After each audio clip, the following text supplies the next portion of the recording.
আসসালামু আলাইকুম সবাইকে। তো এখন আমি অফিস থেকে বাসায় যাচ্ছি, আর আমি এখন যে বাইকে বসে আছি এই বাইকের ব্রেক ফেল। দাঁড়াও দেখাচ্ছি তোমাদের। তো সাজ্জাদ যখন আসতেছিল তখন নাকি এই ব্রেকটা ফেল হয়ে গেছে। কোন ব্রেক? এই যে এটা না, এই ব্রেকটা ফেল হয়ে গেছে। এখন সে আমাকে বলে কি বলো, উল্টাপাল্টা কি বলো? হ্যাঁ না, সে আমার কি যেন বলছো, কিসের পাওয়ার কি যেন। আচ্ছা যাই হোক, সে আমাকে উল্টাপাল্টা বুঝ দিতেছে, সে আমাকে সত্যি কথাটা বলতেছে না। তা আমি যখন জিজ্ঞেস করছি কি হয়েছে, সমস্যা কি, সে বলে না, বলে বস বস। আগে বসছি, আর বসার পরে সে আমার বলে বাইকের ব্রেক কাজ করে না। মানে আমি বলি দেখ, বাসায় আমার ছোটো ছোটো দুটো বাচ্চা আছে, তোর বাইকের যে ব্রেক কাজ করতেছে না, কিছু হয়ে যায়। পরে সে বলতেছে টেনশন নাই, আস্তে ধীরে বাইক চালায় নিয়ে যাব। এখন আমাদের বাইকের স্পিড মানে অটোরিকশা আছে না, অটোরিকশা এর চেয়ে জোরে চলে। মানে আমরা এখন ভয়ে ভয়ে আস্তে ধীরে যাচ্ছি। এই যে দেখো, বাইকের স্পিড হচ্ছে 25-26-এ, 24-25-এ। আমরা হচ্ছে গিয়ে ভয়ে ভয়ে আস্তে ধীরে, গরু গাড়ি যেভাবে চলে এভাবে হচ্ছে গিয়ে আমরা যাচ্ছি, কারণ বাইকের ব্রেক ফেল। সবাই হচ্ছে গিয়ে আমার জন্য আর ওর জন্য দোয়া করবা যেন আমরা সহি সালামত মিরপুর যাইতে পারি। আল্লাহ ভরসা। তোমার এক্সপেরিয়েন্স কেমন? হ্যাঁ, অটোরিকশা চালাচ্ছি। অটোরিকশা চালাচ্ছ?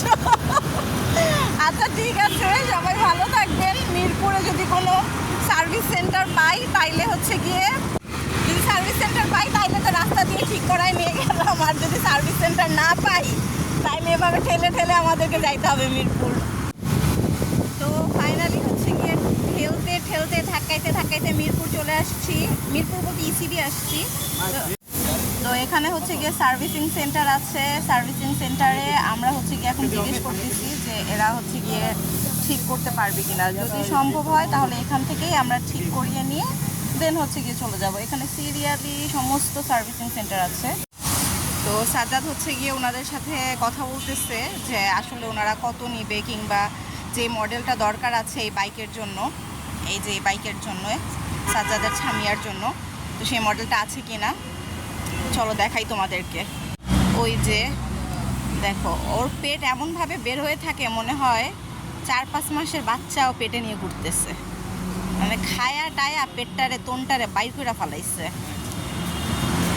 দেখা যাক, যদি হয় তাহলে তো হয়েই গেল, আর না হইলে এখান থেকে আমাদেরকে আবার আস্তে আস্তে করে বাসাতে যেতে হবে।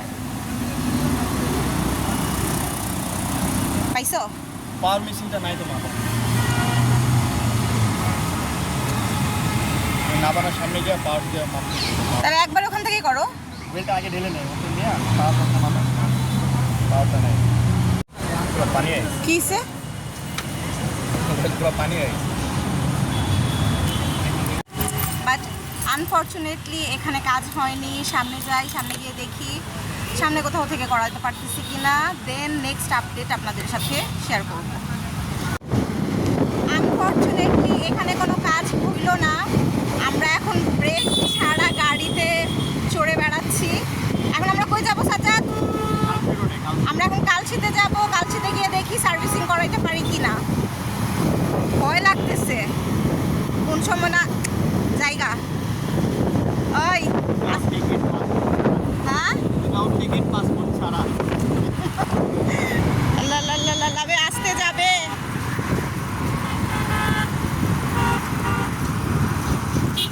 আসতে যাও, আসতে। মিরপুর চলে আসছি, আর এখানে গরমে অবস্থা একদম মানে ঘামায় টামায় গেছি, আর মনে হয় এখানে এরা ঠিক করবে। তো সাজ্জাদ, কি অবস্থা, কেমন লাগতেছে? আমরা যেই পরিমাণ রিস্ক নিয়ে বনানী থেকে এই মিরপুরে আসছি, মানে আমার লাইফের ফার্স্ট এক্সপিরিয়েন্স। তো তোমার এরকম আর এক্সপিরিয়েন্স আছে আগে? এর আগে এরকম আগে? এটা প্রথম। তো ঠিক আছে, ভিডিওটা আর বেশি লং না করি। বাইকটা মনে হয় হোপফুলি ঠিক হয়ে যাবে, দেন আমরা বাসায় চলে যাব। পাতলা হয়ে গেছে। কি পাতলা হয়ে গেছে? পাতলা হয়ে গেছে। ওর সুসু সুসু। আচ্ছা, পাতলা এটা কি? মতো সুসু। পাতলা হয়ে গেছে। তোমার এটা তো তোমার ছামিয়া, তোমার বউ। তোমার বউ বউ মুতে দিছে। আবার বলো। বউ দিয়ে দিছে সুসু। ঠিক আছে, সবাই ভালো থাকবেন, সুস্থ থাকবেন, আল্লাহ হাফেজ।